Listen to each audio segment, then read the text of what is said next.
Hello दोस्तों, मैं कालका आईएएस एकेडमी भोपाल से आपका स्वागत करता हूं। जैसा कि मैंने आपसे बोला था कि मैं आपको पीएससी की तैयारी कराऊंगा घर बैठे, प्री और मेंस। प्री की तो बहुत कराते देखे होंगे तुमने, पर मेंस का किसी को नहीं देखा होगा। तो ये उन बच्चों के लिए है जो पीएससी के लिए मतलब पूरी जान लगा के बैठे हुए हैं और उन्हें किसी भी कोचिंग में सेटिस्फेक्शन नहीं मिल रहा। काफ़ी कोचिंग ऐसी हैं जो पैसे दे देते हैं और फिर ना पढ़ाया जाता ना कुछ किया जाता, जब कोर्स भी ख़त्म नहीं किया जाता। तो ये उन बच्चों को मेरा डेडिकेटेड है। दूसरा, तुम लोगों ने भी मुझसे वादा किया था, जब मैं तुम्हें भेजूंगा ये सुबह 7 बजे तुम्हें मेरे वीडियो मिलेंगे यूट्यूब पे हर दिन, और इसको तुम्हें अपने उन बच्चों को भेजना है, अपने उन मित्रों को भेजना है जो पीएससी के लिए डेडिकेटेड है। कम से कम 3 दोस्तों को तो भेजोगे मेरा ये वीडियो, शेयर करोगे जाके लिंक, और हाँ, अपना फीडबैक जरूर दोगे अच्छा है या नहीं। तो चलो, मैं अब ज़्यादा बातें ना करके शुरुआत करता हूँ। मैं एक चीज़ और बताऊंगा। मैं पहले तुम्हें पीएससी पेपर 1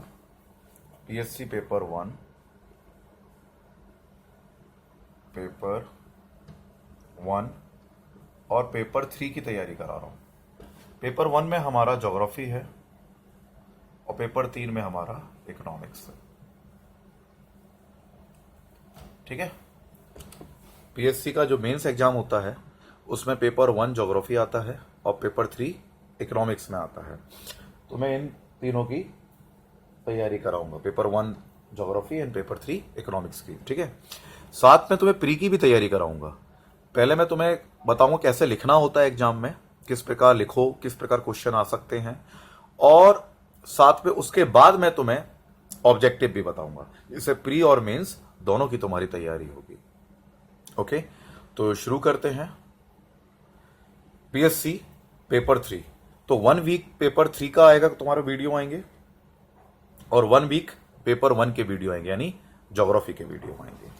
तो चलिए स्टार्ट करते हैं हम अपना पेपर 3 यानी इकोनॉमिक। ओके, इकोनॉमिक में मैं अगर बात करूं तो आज मैं तुम्हें एक क्वेश्चन तुम्हारे सामने लिखा हुआ है, मैं थोड़ा इसको मिटा देता हूं, नीचे थोड़ा सा मिटा देता हूं मैं इसको। इकोनॉमिक्स में तुम्हारे सामने क्वेश्चन लिखा हुआ है। ये एक ऐसा क्वेश्चन है जो अर्थशास्त्र की बुनियाद है। ठीक है, और तुम्हें कैसे मेंस में लिखना होगा मैं उसको जरूर बताना चाहूंगा। पहला मेरा क्वेश्चन है आज का, स्वतंत्रता के पूर्व संध्या पर भारतीय अर्थव्यवस्था कैसी थी। क्वेश्चन सीधा आ जाए, आपको बताना हो कैसी थी, तो इसमें ये तो एक क्वेश्चन मात्र है, लेकिन अगर हम देखें तो इसमें कम से कम 100 क्वेश्चन बनते हैं वस्तुनिष्ठ, जो पीएससी में आए हैं, एसआई में भी आए हैं, सभी में आए हैं, यूपीएससी में भी आए हैं।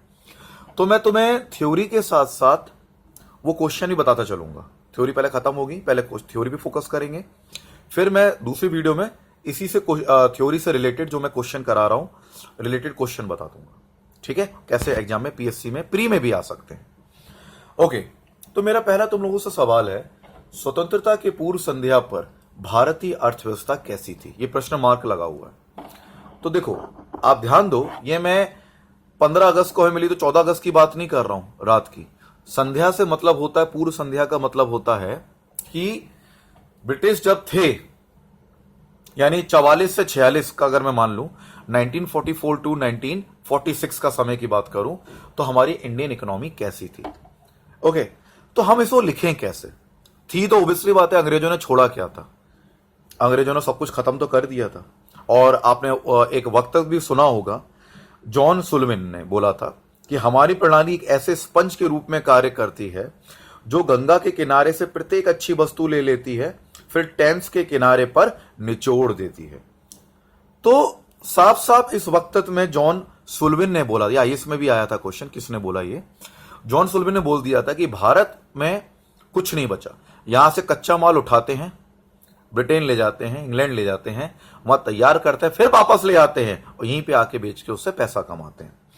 तो ये एक समराइज है, लेकिन इसे हम लिखें कैसे, ये मेंस की बात हो रही है, तो इसे हम लिखेंगे कैसे।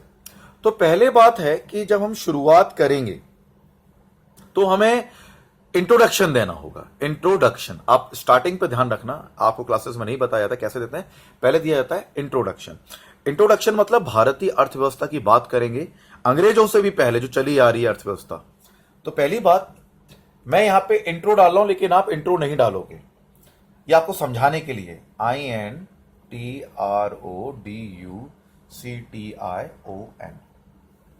आप नहीं डालोगे इंट्रोडक्शन, आप लिखना शुरू करोगे, ये आपको नहीं डालना, लेकिन मैं आपको बता रहा हूं कि कैसे आपको क्वेश्चंस लिखने हैं, है ना। तो इंट्रोडक्शन डालोगे। इंट्रोडक्शन मतलब ये शब्द मत लिखना, आप क्वेश्चन में अर्थव्यवस्था को समझाओगे, भारतीय अर्थव्यवस्था थी कैसे, ठीक है। तो यहां पे मैं इसे मिटा रहा हूं इंट्रोडक्शन, वरना तुम बच्चे नोट करते करते इसे लिख दोगे, इसे लिखना नहीं है। तो इंट्रोडक्शन में आप पहले लिखोगे, कम से कम आपका इंट्रोडक्शन 3 से 4 लाइनों का होना चाहिए, 3 to 4 लाइन। यहां पे 3 से 4 लाइन का आपकी प्रस्तावना होनी चाहिए, किस प्रकार आपको लिखना है। शुरुआत में एग्जामिनर देखता है एकदम लिखना शुरू कर देते हैं, ये ऐसा नहीं लिखना, एक सिस्टमैटिक वे में लिखना है आपको। तो पहले आप लिखोगे 3 से 4 लाइनों में इंट्रोडक्शन। इंट्रोडक्शन मतलब आप ऐसे लिखिए, आप नोट कर लो, मैं यहां पे लिख भी रहा हूं और आपको बता भी देता हूं। 3 से 4 लाइन हमें भूलना नहीं है, 3 to 4 लाइन हमें ऐसे लिखना है। भारतीय अर्थव्यवस्था को अगर जानना है, मैं यहां लिखता हूं, आपको वीडियो में दिख रहा होगा, मैं सिर्फ इंपॉर्टेंट लाइन लिख रहा हूं, बाकी तो तुम एक्सप्लेन करोगे। भारतीय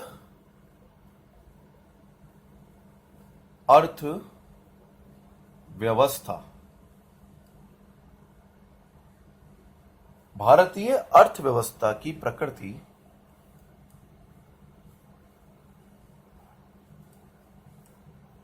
भारतीय अर्थव्यवस्था की प्रकृति कैसी है हमारी? ग्रामीण है।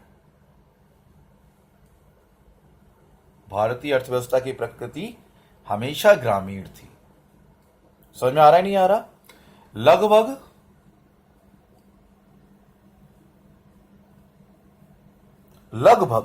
85%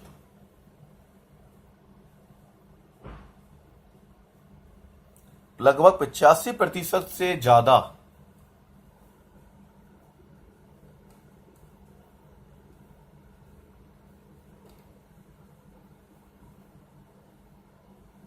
लगभग 85% से ज्यादा जनसंख्या कहां रहती थी? गांव में रहती थी।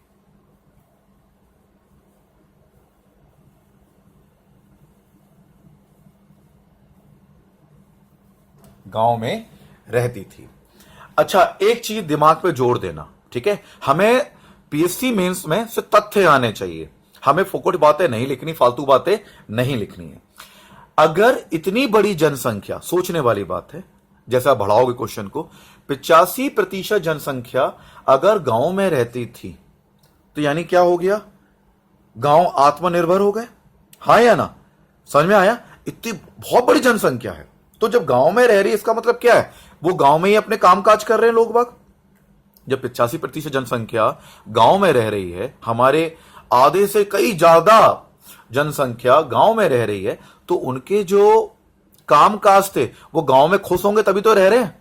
हां, तो उनके कामकाज क्या थे? आपको एक इंटर रिलेट बताना है। तो ये तो इंट्रोडक्शन बिल्कुल ऐसे ही लिखना है। भारतीय अर्थव्यवस्था की प्रकृति ग्रामीण थी, लगभग 85% से ज्यादा जनसंख्या गांव में रहती है। यहां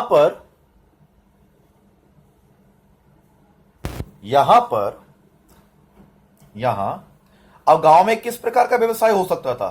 कृषि। यहां पर कृषि एवं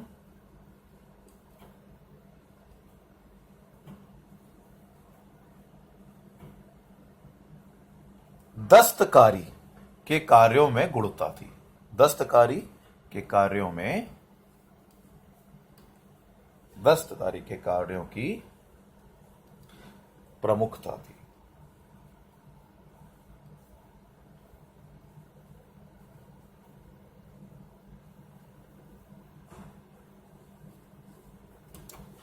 और इसी जब कार्य मिलेगा तो हर एक गांव क्या हो जाएगा? आत्मनिर्भर हो जाएगा। गांव क्या थे? गांव आत्मनिर्भर थे। क्या थे बेटा? आत्मनिर्भर थे। आत्मनिर्भर थे गांव। ठीक है, गांव क्या हो गए थे? आत्मनिर्भर हो गए थे, काम करते थे। ठीक है ना? तो मैं ये इंट्रोडक्शन दे रहा हूं जो 4 और 5 लाइनों में देना है। भारतीय व्यवस्था की प्रकृति ग्रामीण थी, लगभग 50% ज्यादा जनसंख्या गांव में रहती थी। यहां कृषि एवं दस्तकारी कार्यों की प्रमुखता थी। गांव क्या थे? आत्मनिर्भर थे। समझ में आया? अब देखो, अब एक चीज निकल के आती है। आज के समय में भी गांव गांव में हमारी योजनाएं निकलती रहती है, लाइट है, संचार व्यवस्था अच्छी करेंगे। आज कहीं जाके हमारी संचार व्यवस्था थोड़ी बहुत दुरुस्त होती जा रही है, धीरे धीरे दुरुस्त होती जा रही है। लेकिन जब तो बिल्कुल ही खत्म थी। अगर हम आजाद नहीं तो उससे पहले तो हमारी संचार व्यवस्था बिल्कुल थी ही नहीं। मैं इसको मिटा रहा हूं बेटा, आपने नोट कर लिया होगा, क्योंकि मुझे जगह चाहिए, तुम्हें बताना है लिखना कैसे है। आपको स्टार्टिंग ही लिखनी नहीं आती, जो एग्जामिनर कॉपी चेक करने वाला है वो पहले से ही नाराज हो जाता तुम्हारी कॉपी पढ़ के, इसलिए तुम्हारा सिलेक्शन नहीं हो पाता। प्री निकाल ले तो मेन नहीं निकाल पाते। तो अभी समझ में आ गया, गांव आत्मनिर्भर थे। अब हमारी संचार व्यवस्था थी, यहां पे लिखते हैं गांव आत्मनिर्भर, परंतु मैं यहां से लिखता हूं परंतु संचार व्यवस्था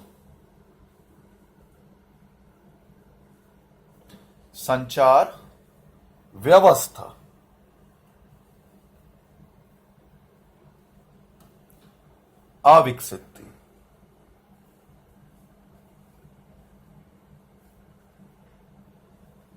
संचार व्यवस्था कैसी थी?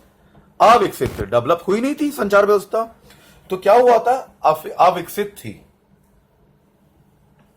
इसका पहलू क्या पड़ा? इसका मतलब पहलू ये पड़ा, इसके चलते मतलब अवसर होगा, इसके कारण, जिसके कारण गांव जुड़ नहीं पाए। गांव जब अविकसित है, संचार हो ही नहीं रहा, जिसके कारण जो गांव थे वो क्या हो गए? एक पृथक इकाई के रूप में कार्य करने, मतलब अलग से।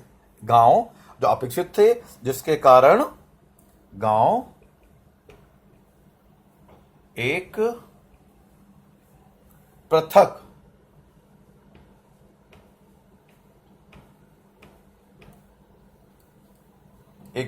इकाई का रूप ले लिया था, पृथक इकाई के रूप में थे। तो ये कई चीज निकल के आ रही है। हम एक पहले देखो, एग्जाम में लिखने के लिए आपको पहले लिंक बताना है, हर के पीछे कारण छुपा होता है। हम डायरेक्ट लिखते थे गांव पृथक थे। क्यों थे भाई? क्योंकि संचार व्यवस्था भी अच्छी नहीं थी, जिसके कारण वो अलग से काम होते चले जा रहे थे। समझ में आ रहा है? ओके।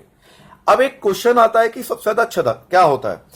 गांव के जो लोग थे हमारे, वो संगमरमर का कार्य करना जानते थे, लकड़ी की नक्काशी का कार्य करना जानते। ये मैं लिखूंगा नहीं तो बहुत ज्यादा हो जाएगा, तुम बस सुन लो और अपने नोट्स बना लो। इस प्रकार बना लो, लिख लो, मैं तुम्हें हेडिंग बता रहा हूं और लिख लो जो तुम्हें बता रहा हूं कि जो गांव के लोग थे, जो हमारे भारत की जनसंख्या थी, वो संगमरमर का कार्य होता है, लिख लो, संगमरमर के कार्य में बहुत प्रबल थी। इसी के आगे लिखना है।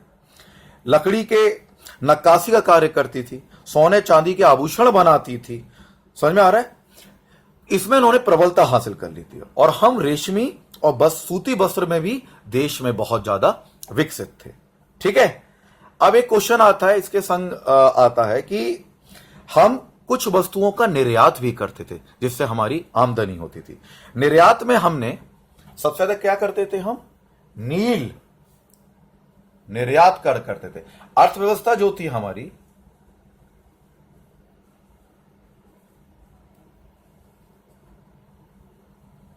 अर्थव्यवस्था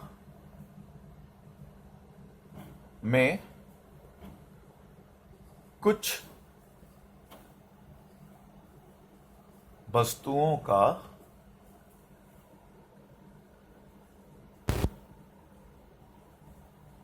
निर्यात किया जाता था। निर्यात किया जाता था, जिसमें प्रमुख हैं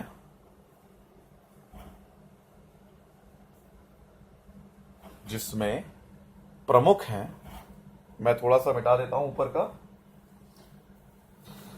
जिसमें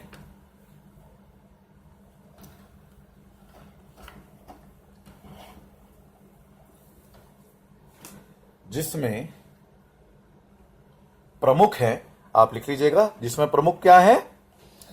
नील।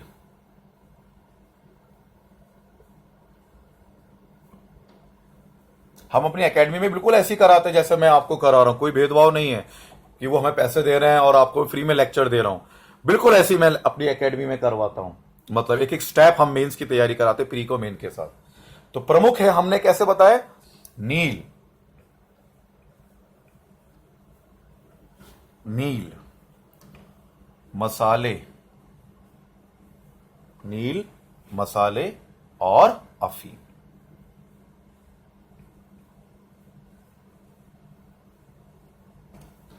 तो यह हो गया हमारी अर्थव्यवस्था का एक इंट्रोडक्शन। भारत की अर्थव्यवस्था कैसी थी, उम्मीद करता हूं तुम्हें समझ में आ रहा होगा। ठीक है, अब मैं बात करता हूं 17वीं और 18वीं शताब्दी तक भारतीय अवस्था अपने परंपरागत रूप में बनी रही, लेकिन जब अंग्रेज आए, जब अंग्रेजों ने हमारे हस्तक्षेप किया, तो हमारी अर्थव्यवस्था कैसी थी, यह समझ में आ गया। इंट्रोडक्शन तीनों 4 लाइन में मैं लिखवाया, एक पर्टिकुलर डाटा सहित का मैंने लिखवाया, इसमें ऑब्जेक्टिव भी हैं। अब हम लिखते हैं, अब शुरुआत करेंगे क्वेश्चंस की। ये क्वेश्चंस कम से कम अगर 300 शब्दों में आ रहा है तो आपको खुल के लिखना होगा, और इसमें कोई कोताही नहीं होगी कि हमें 3 या 4 लाइन में लिखना है। इंट्रोडक्शन हम लिखते हैं 3 या 4 लाइन में, ठीक है ना। अब 1 लाइन का गैप कर देना, या खत्म हो गया। मान लो ये था जिसमें एक प्रक्रिया थी नील मसाले, 1 लाइन छोड़ के भाई हम तो दिखाएंगे, यहां खत्म हो गया, यहां से शुरू कर देना, ये लाइन खाली रहने देना, यहां से शुरू करना, जिससे वो आइडेंटिफाई कर ले तुम्हारा पेपर वाला, एग्जाम वाला, कि यहां पे इन्होंने दूसरा टॉपिक अब शुरू कर दिया है। वहां लिखना नहीं होता, प्रस्तावना हो ये। तो अब हम लिखेंगे डायरेक्ट, और कभी कभी तो हम क्वेश्चन को भी रिपीट कर देते हैं, लिख देते हैं। ये तो इंट्रोडक्शन था। अब लिखते हैं भारत की जो स्वतंत्रता, भारत की अर्थव्यवस्था स्वतंत्रता के पूर्व संध्या पर कैसी थी। इसको हम, ये क्वेश्चन आप लिखना, इसको हम कई प्रकार से तथ्यों से वर्णन किया जा सकता है। इसको जानने के लिए हमें इन तथ्यों को जानना आवश्यक है।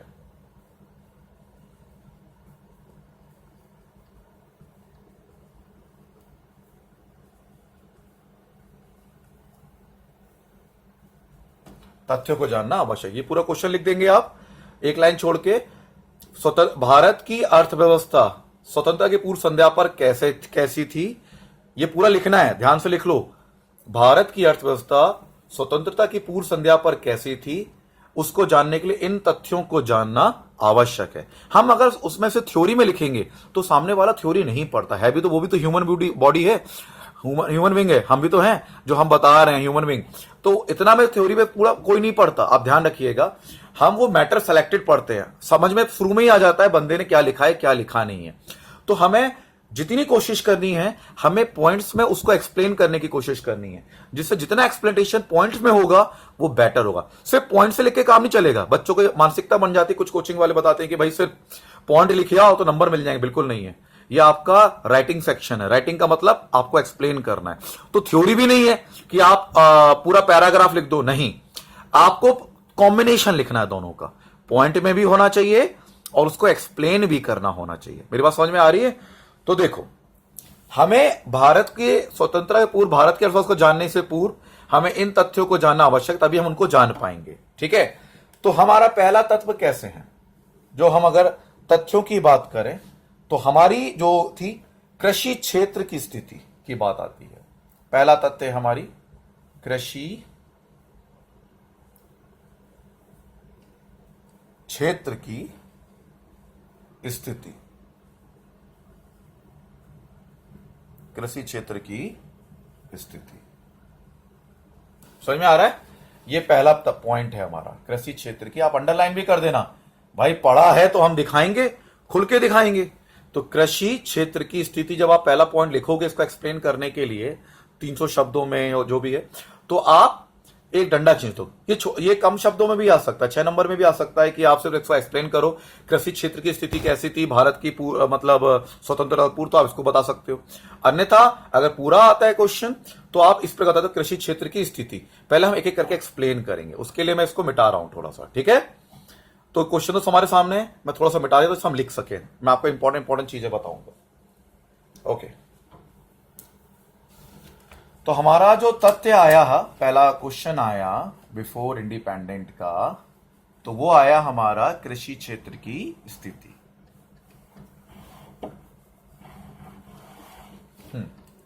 तो हम बात कर रहे हैं, हमारा पहले पॉइंट को ऐसे पॉइंट लिख देना, कोई इश्यू नहीं है, और अंडरलाइन भी करना।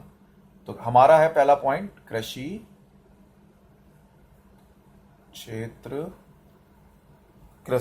क्षेत्र की स्थिति।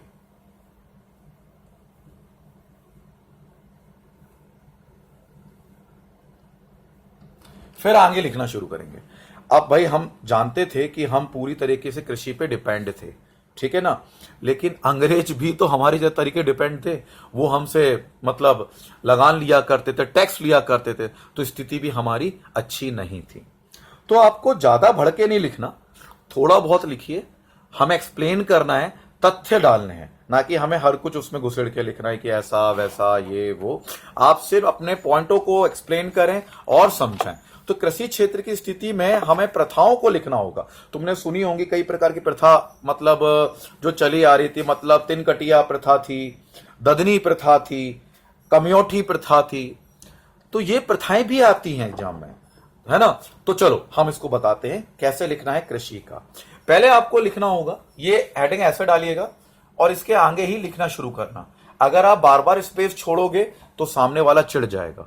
समझ में आया? एक लाइन हम छोड़ चुके थे ऊपर, अब बार बार अगर आप स्पेस छोड़ते चलोगे वो कहेगा ये कॉपी भरना चाह रहा है और कुछ नहीं करना चाह रहा। तो अब गलती नहीं करनी है हमें लाइन छोड़ने की। ऊपर तो हमने 2 लाइन बताना था, अलग हो गया, ये हमारा इंट्रोडक्शन अलग था, अब बाद में क्वेश्चन के बारे में आंसर है, लेकिन उसी के आगे लिखना जरूरी है। ध्यान रखना, नीचे लिखोगे चिढ़ जाएगा एग्जामिनर कि बंदा पन्ने बर्बाद करने में लगा हुआ है, ठीक है ना। तो ओके, कृषि क्षेत्र की स्थिति। फिर से हम एक उसी को कंफ्यूज करते हैं कि भारत एक, माफी चाहूंगा, भारत की जो मूल प्रगति रही है, भारत मूलतः कैसा रहा है? एक कृषि प्रधान अर्थव्यवस्था रहा है, एक कृषि प्रधान अर्थव्यवस्था रहा है।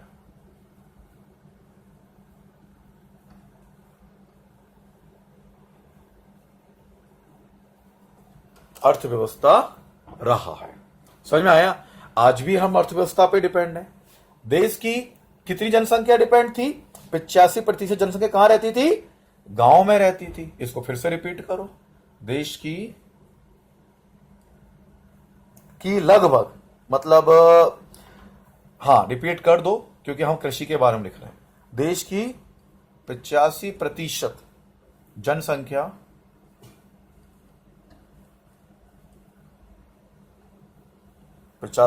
क्या थी? ग्रामीण थी। अब शब्द बदल दो, वहां पे लिखी थी गांव में रहती थी, यहां लिख दिया ग्रामीण थी। कुछ चेंजेस करना जरूरी है, मतलब, ठीक है ना। जीवन निर्वाह का साधन क्या था? सिर्फ कृषि। जीवन निर्वाह कैसे करते थे? कृषि से करते थे। ये तो समझ में आ रहा है ना, जीवन निर्वाह सिर्फ कृषि थी। कृषि क्षेत्र में गतिहीन विकास की प्रक्रिया ना चलती रही बल्कि वो और गिर गई। तो हमारी जो अर्थव्यवस्था थी, कृषि जो क्षेत्र था, वो क्या था? एक गतिहीन विकास था। कृषि क्षेत्र में गतिहीन विकास था। अच्छा, गतिहीन विकास क्या होता है? जिसमें बिल्कुल गति रुक गई हो, मतलब कोई प्रोग्रेस ही नहीं हो रही हो, बल्कि गतिहीन के साथ तो और गिर गई। गतिहीन मतलब कोई गति थी ही नहीं, कोई ध्यान नहीं दे रहा था कृषि क्षेत्र में क्या किया जाए, कैसे किया जाए, क्यों किया जाए, ठीक है ना। अब इस बात आती है, अब आपने उसको जोर दे दिया। देखो 1 साल की तैयारी चाहिए बेटा, मैं आपको बता रहा हूं। एक अभी इसलिए कहते हैं 3 महीने में 2 महीने में आप सोचते हैं कि हम प्री की तैयारी करें, मेंस की तैयारी कर लेंगे, बिल्कुल नहीं हो सकती। लिखना मैटर नहीं करता, क्या लिखना है और कैसे लिखना है ये मैटर करता है। कृषि क्षेत्र में गतिहीन विकास था। अब भाई गतिहीन विकास क्यों था, इसको आपको बताना, तर्क देना जरूरी है। डीसी की पोस्ट ऐसे नहीं मिलती। तो इसकी गतिहीन विकास के हमें यह बताना होगा कृषि की इस दशा का, यानी गतिहीन विकास के कई कारण छुपे हुए थे। जैसे तात्कालिक कारण थे गतिहीन, इसके मतलब अगर हम इसको लिखें तो लिखने के लिए हम प्रयास करें गतिहीन मतलब विकास के कृति की जो दशा थी, ऐसे लिखो, कृषि की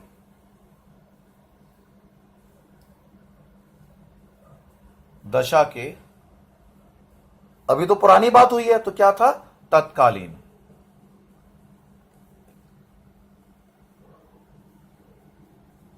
तत्कालीन जो कारण थे वो क्या था, भू राजस्व व्यवस्था। भू राजस्व व्यवस्था, समझ में आ रहा है। कारण क्या थे, भू व्यवस्था। चलो एक एक करके लिखते हैं, दोनों को मिलाओ मत, भू राजस्व मिलाओ, भू व्यवस्था, ठीक है। कृषि का व्यवसायीकरण, कृषि के व्यवसायीकरण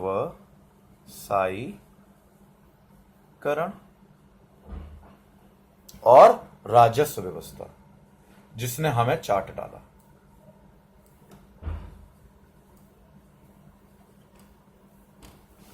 तो ये मुख्य रूप से हमारे ये कारण थे, कृषि का व्यवसायीकरण, है ना। भारत का मूलतः कृषि प्रधान देश था, हम कृषि क्षेत्र की स्थिति बता रहे हैं। भारत मूलतः कृषि प्रधान देश था, अर्थव्यवस्था रहा है ना। देश की 50% जनसंख्या ग्रामीण थी, कृषि क्षेत्र में गतिहीन विकास था। कृषि की दशा का तत्कालिक कारण क्या थे, 3 कारणों को बताते हैं, भू राजस्व, कृषि का व्यवसायीकरण और राजस्व व्यवस्था। तो हमने ये इस पॉइंट के बारे में बता दिया। अब इसमें हुआ क्या क्या हम भी जानते हैं। जो भूघाती थी, जैसे जमींदारी, महालवाड़ी प्रथा, रैयतवाड़ी प्रथा, एसेक्ट्रा एसेक्ट्रा। लेकिन हमें अन्य बच्चे तो इसे पता, बच्चे क्या करेंगे, डायरेक्ट कृषि की स्थिति बड़ी बुरी थी, दयनीय थी, अपने बना बना के फोकटाई चीज बड़ी बुरी थी, कोई लिंक नहीं बैठेगा। गतिहीन का कारण क्या था, हमें लिंक बैठाना, जो हम लिखे उसका कारण बताना बहुत जरूरी होता है क्वेश्चन के अंदर, ठीक है ना। इसीलिए ही समय चाहिए होता है हमारा एग्जाम में, मेंस की तैयारी करने में, ठीक है ना।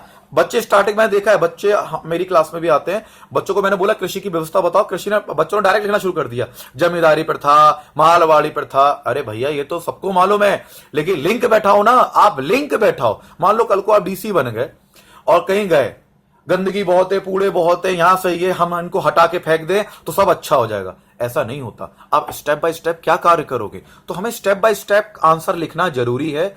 कृषि मतलब कुछ भी चीज मेंस में स्टेप बाय लिंक अप होना चाहिए, जो तुम लिख रहे हो उसका लिंक होना चाहिए आगे, तभी नंबर मिलते हैं। तो ये समझ में आया। अब हम आएंगे जमींदारी प्रथा पे और रैयतवाड़ी प्रथा जो भी है। तो मैं इसको मिटा रहा हूं पहले, ये आपने लिख लिया होगा। मैं ये टॉपिक अभी चल रहा है, टॉपिक खत्म नहीं हुआ है। ये टॉपिक में तो खैर आपके उसमें भी बहुत प्री में भी बहुत क्वेश्चंस आते हैं, ठीक है। तो हम बात कर रहे थे भारत की कृषि क्षेत्र में स्थिति भारत की। अब देखो, अंग्रेजों ने भारतीय कृषि क्षेत्र में राज्य व्यवस्था का कई भू घरातियां थी। अब आप ऐसे लिखोगे, ये हो गया, आपने इसका भी इंट्रोडक्शन दिया, मैं तो हर चीज बता रहा हूं आपको, ठीक है।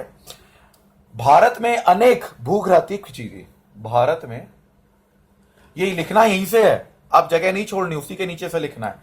लेकिन वो खत्म हुआ, दूसरी लाइन से लिखना शुरू कर देना, भारत में अनेक, भारत में अनेक क्या थी, भूघृतीय पद्धतियां थी।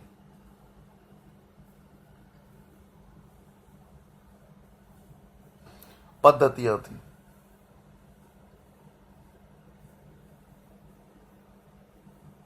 बहुत सारी मतलब दोषपूर्ण पद्धतियां थी, जिनमें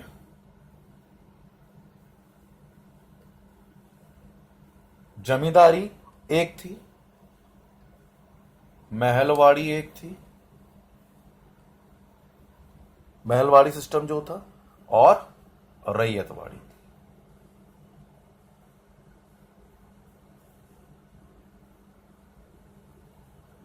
रैयतवाड़ी व्यवस्था थी। ये सब व्यवस्था थी, ये तीनों के तीनों। तो आपने लिखा भारत में अनेक भूगृति पद्धतियां थी, जिसमें जमींदारी थी, ठीक है ना, महलवाड़ी थी और रैयतवाड़ी थी।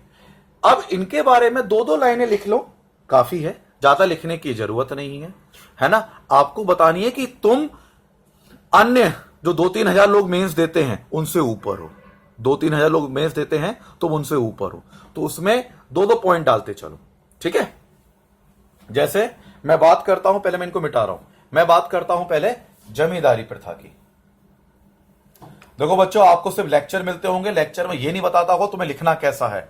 ये फर्स्ट टाइम हमारा प्रयास है मेंस में बच्चों को हेल्प करने का।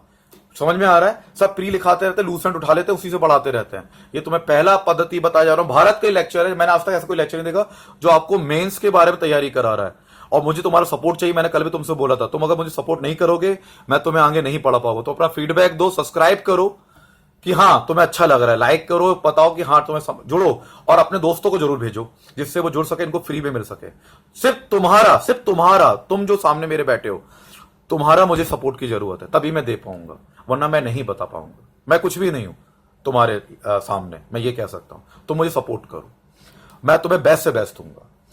तो इसी प्रकार मैं तुम्हें एक और टेक्निक बताता हूं लिखने की। भारत में अनेक भूगृति बता दी, याद करो, जमींदारी, जमींदारी के बाद रैयतवाड़ी, महलवाड़ी। जमींदारी में पहले मैं जमींदारी व्यवस्था लिखता हूं, थोड़ा थोड़ा लिख लेना, ज्यादा लिखने की जरूरत नहीं है, नोट करते चले आप मेरे संग। जमींदारी व्यवस्था। अब ध्यान रखना, इसके जगह मत छोड़ना, यहां पे ये डालना। अगर आप जगह छोड़ के लिखोगे वो सोचेगा कि आप पन्ना खराब कर रहे हो, टाइम बर्बाद कर रहे हो, सरकार का पन्ना बर्बाद कर रहे हो। वो थोड़े सनकी होते हैं बंदे, बुजुर्ग होते हैं, सीनियर होते हैं, तो हमें जहां पे लाइन छोड़नी है वहां पे छोड़नी है, हर जगह लाइन नहीं छोड़नी भरने के चक्कर में। तो जमींदारी व्यवस्था लिखा, जमींदारी व्यवस्था के आगे ही लिखना शुरू करो, और चाहो तो इसके नीचे अंडरलाइन भी कर लेना, जमींदारी व्यवस्था, क्योंकि हाईलाइट करना जरूरी है कि हमें क्या है, जमींदारी व्यवस्था थी क्या और किस प्रकार है। तो आपको इस प्रकार लिखना है कि जमींदारी व्यवस्था को क्यों ही हम इस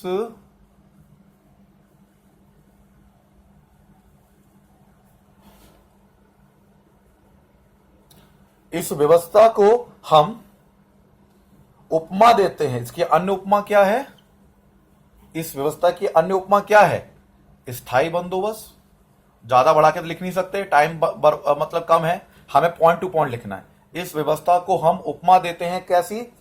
स्थायी बंदोबस्त की। किसकी देते बेटा? स्थायी बंदोबस्त की, या हाँ या ना? जागीरदारी की,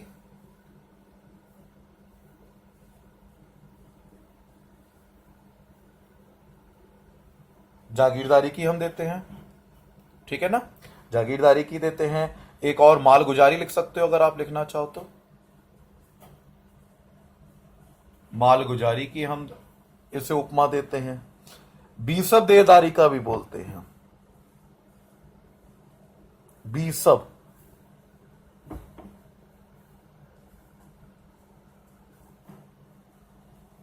ठीक है। तो मैं इस व्यवस्था को हम क्या कहते हैं? स्थायी बंदोबस्त की उपमा देते हैं, जागीरदारी की देते हैं, मालगुजारी की देते हैं, और क्या देते हैं? बीसवेदारी की कहते हैं। अब बात आती है, जो ये जागीरदारी प्रथा चलाई थी, इसके सलाहकार कौन थे? लागू किसने किया मैं ये नहीं पूछ रहा हूं, इसके सलाहकार कौन थे? स्टेप बाय स्टेप अगर आप थोड़ा थोड़ा लिख लो तो ज्यादा बेटर होगा। इसके सलाहकार थे हमारे, आपको वीडियो में दिख रहा होगा, इसके सलाहकार मैं लिखूं,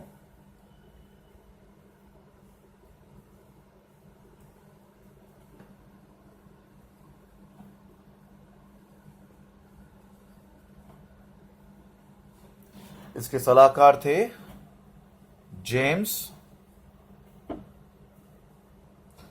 मैं लागू करने वाला नहीं पूछ रहा कि कौन लॉर्ड कॉर्नवालिस ने लागू किया है, मैं सलाहकार बता रहा हूं, आपको बताना है। इसके सलाहकार जेम्स ग्रांट,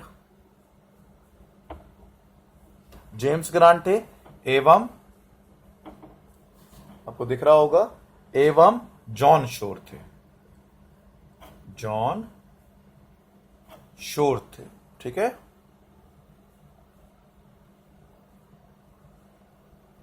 जॉन शोर थे, जेम्स ग्रांट एवं जॉन शोर थे। इसको लागू किया अगर मैं बात करूं 1793 में, तो आप जानते ही हैं। इसे लागू किया लॉर्ड, किसने लागू किया? कॉर्नवालिस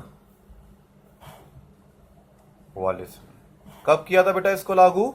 1793 में, 1793 में किया था। ठीक है, अब इसके प्रभावी क्षेत्र क्या थे?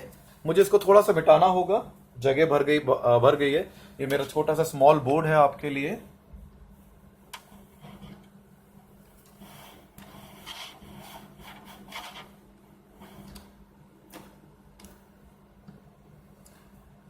कृषि क्षेत्र का जो हम आपको जमींदारी प्रथा बता रहे हैं, इसके प्रभावी क्षेत्र,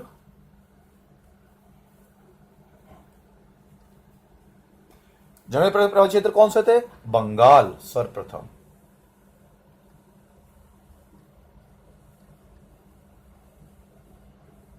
बंगाल क्या था? सर्वप्रथम इसका था। देन बिहार, उड़ीसा,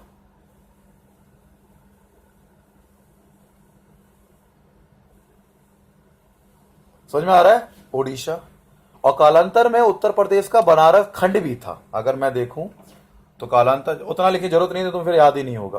कर्नाटक, उत्तरी कर्नाटक भी था, ये भी था, वो भी था। इसी के आगे हम लिख लें, ये खत्म ही हो रहा है।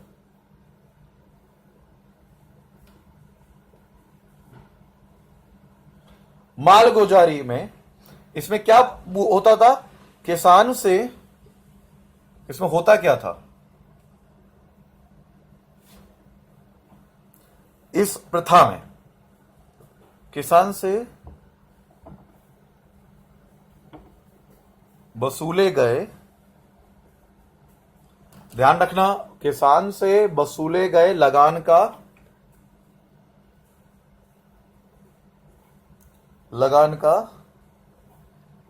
10/11 भाग, 10/11 भाग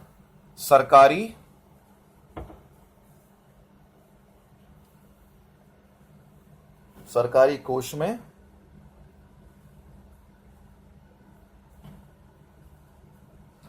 कोष में जमा होता था, तथा 1/11 भाग कौन लेता होगा? जो वसूलता है, जमींदार रखता था, जमींदार के पास जाता था। तो यह है आपका जमींदारी प्रथा के बारे में। समझ में आ रहा है? जमींदारी प्रथा के बारे की व्यवस्था। फिर आती है हमारी महलवाड़ी प्रथा। इसके बाद आती क्या आती है? महलवाड़ी व्यवस्था। ठीक है, बहुत छोटा लिखवा रहा हूं मैं, ज्यादा नहीं लिखवा रहा। हमारा भी चल रहा है पहला पॉइंट, कृषि क्षेत्र की स्थिति। आपको समझा के लिखा रहा हूं ना, टाइम लग रहा है। जब तुम खुद पढ़ के लिखोगे ना, 2-2, 3-3 मिनट में ये होते जाएंगे, लिखते चले जाओगे तुम अपने शब्दों में। ठीक है, अब आई कौन सी? महलवाड़ी व्यवस्था। ये जमींदारी थी, अब कौन सी आई? महलवाड़ी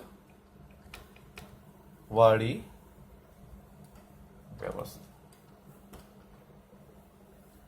अब महलवाड़ी व्यवस्था के बारे में लिखोगे तो इसमें क्या था? हम जानते हैं गांव को इकाई मान ली गया था, मतलब ग्राम का समुदाय महल था। इसमें क्या था?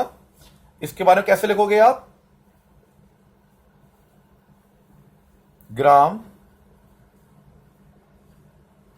जो समुदाय था, मतलब महल था। ठीक है, इस व्यवस्था के प्रस्तावक कौन थे? हाँ, बताओ। इस प्रस्तावक थे हॉल्ट मैकेंजी। ये ध्यान रखना, कौन थे इस व्यवस्था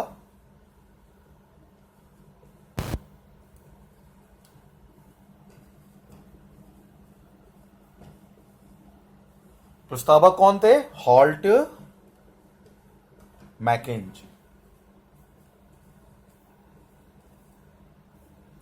मैकेंजी थे। कब किया था लागू? 1822 में। ठीक है, इसके प्रभावित क्षेत्र कौन से थे? उत्तर प्रदेश, मध्य प्रदेश एवं पंजाब में। समझ में आ रहा है? उत्तर प्रदेश था, मध्य प्रांत था और पंजाब। यूपी, उत्तर प्रदेश लिख लेना, मध्य प्रांत लिख देना, पंजाब लिख लेना। करीब 30% के आसपास गुजारी की जाती थी, लेकिन इतना ज्यादा करने की जरूरत नहीं है। ठीक है, तो ये हो गई हमारी माल पड़ात। सिर्फ 2 लाइनें लिखी हैं, देखो आप खुद देख लो, सिर्फ 2 लाइनों में हमने इसे खत्म कर दिया है। समझ में आया नहीं आया? फिर बेंटिक आ गए, इसी को बढ़ाया। बेंटिक ने 66% किया था, डलहौजी के समय में 50% वसूला जाता था। तो ये अलग अलग, इतना लिखने की जरूरत नहीं है तुम्हें, बहुत ज्यादा हो जाएगा। फिर आता है आपका कौन सा? रैयतवाड़ी प्रथा। रैयतवाड़ी प्रथा,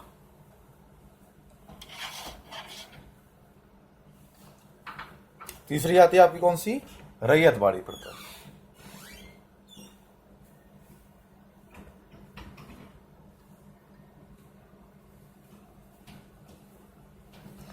इसमें भी से 2 लाइन लिखो। ठीक है, अब हमें 300 शब्दों का याद रखना है, 300 शब्द पार ना कर जाए। जो बड़ा आता है तो इसमें सीधा सा जो अधिकार है कृषक को दे दिया था, कृषक को अधिकार था।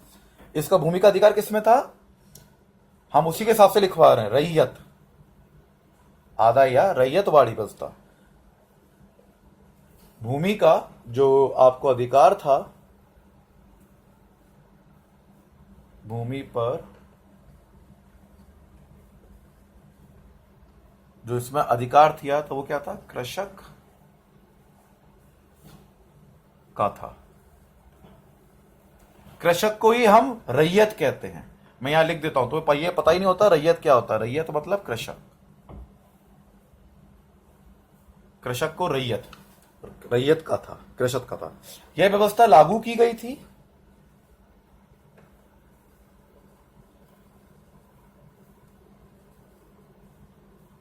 किसने किया था? आपको मालूम ही है, टॉमस मुनरो। किसने? टॉमस मुनरो ने इसको लागू किया था। कब किया था? 1792 मद्रास में। कहां किया था? 1792 में मद्रास में। और फिर इसको विनगेट द्वारा, फिर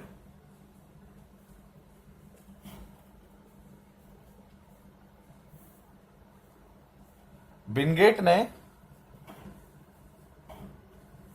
1835 में मुंबई में लागू किया।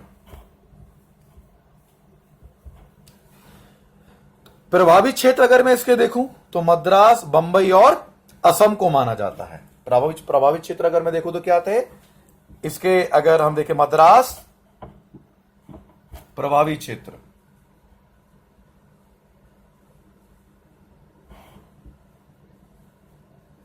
जो प्रभावित क्षेत्र कौन कौन से थे? मद्रास था बेटा, मद्रास था, मुंबई था और असम था।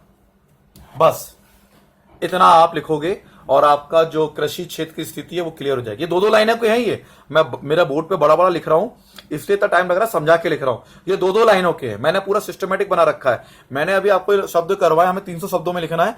मैंने अभी आपको जो शब्द कराए वो 70 अभी 102 शब्द हुए हैं टोटल, जितना भी लिखवाया है। अगर उन्हें काउंट करोगे तो 102 शब्द हुए हैं, 102 वर्ड्स। अभी 300 शब्दों की सीढ़ी तो पकड़ना बाकी है ना। 102 सब शब्द में गिनवा के लिखवा रहा हूं, कुछ भी फालतू नहीं लिखवा रहा हूं मैं। ठीक है, तो ये हो गया हमारा एक पॉइंट कृषि का रिलेटेड। और इस लेक्चर में मैं इतना ही दूंगा। अभी क्यों दूंगा? क्योंकि मैंने बोला कि तुम्हारा मुझे फीडबैक जरूरी है। अपना फीडबैक दोगे तो मैं इसे कंटिन्यू करूंगा और आगे भी बढ़ाऊंगा वीडियोस को।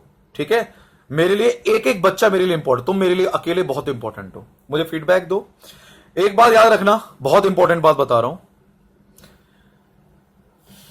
व्यक्ति की शकल सूरत मैटर नहीं करती, व्यक्ति के गुण मैटर करते हैं। कोई नहीं कहता कि तुम दिल्ली चले जाओ, चंद्रमा पे चले जाओ, मुंबई चले जाओ कोचिंग करने, मुखर्जी नगर जाके पढ़ लो। पढ़ना तुम्हें है, एग्जाम दोगे अकेले तुम दोगे। समझ में आया? दिल्ली में 20 लाख से ज्यादा छात्र पढ़ते हैं, क्या उनका सबका सिलेक्शन हो जाता है? हमारी बड़ी गंदी मानसिकता बढ़ गई है। मैं तुम्हें एक बताना चाह रहा हूं कि हर बच्चा कहता है दिल्ली चले जाते हैं, वहां चले जाते हैं। भैया वहां पे 1.5 लाख की अगर कोचिंग करके कलेक्टर बन रहा हो तो भाई तुम मुझसे अभी ले लो 1.5 लाख रुपया, मुझे कलेक्टर बना दो।